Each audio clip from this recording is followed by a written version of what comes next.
time. Trying to see. Yeah, that's this. Yep, this Friday at 7 p.m. Might be delayed a little bit because it's on ESPN2. So if guys want to check that game out, definitely go do that. I think that's for potentially for the region, Craig. I mean, obviously, it's still got 3 games, but looking at the region standings, I think that's going to probably be for the region. Yeah. Still early, only game 2, but I think for them, I think that'll be for the region. How good is Mill Creek's defense? I mean, we know how good Buford's defense is. They shut down pretty much every opponent. They'll make it difficult. Cam Robinson, That's the X factor. what's his role going to be? Yeah. Is he going to be able to just make it difficult for them? And then that's what Mill Creek's done so well is just Cam Robinson going off and then just patient with Shane Throgmartin and also throwing a little aggressive downfield throws in there. It's going to be a good game plan, the Creek. But yeah, it's a big one. I think the big thing too, you mentioned obviously Cam Robinson. Is he going to be neutralized or not? We've seen Edric Houston kind of go down a couple of weeks before when they played Marietta with the injury. I don't know if he's back or not. That's an interesting thing to kind of note in that game as well.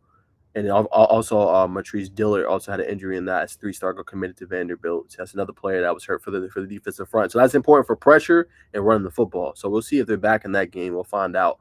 And then 2, can Shane Tharmar, as you mentioned, can they win on the edge, right? I think there is a little bit, not a lot, but a little bit of susceptibility.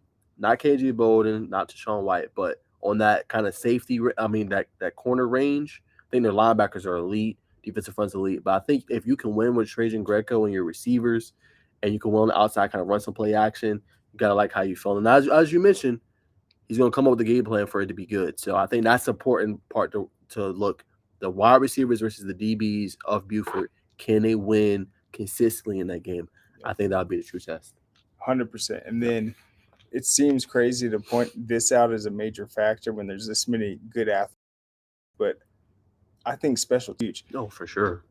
Buford, they struggled against Marietta, missed a bunch of field goals. Just they don't have a kicker like that. Mill Creek, on the other hand, they hit 56-yard field goals in Corky Kells.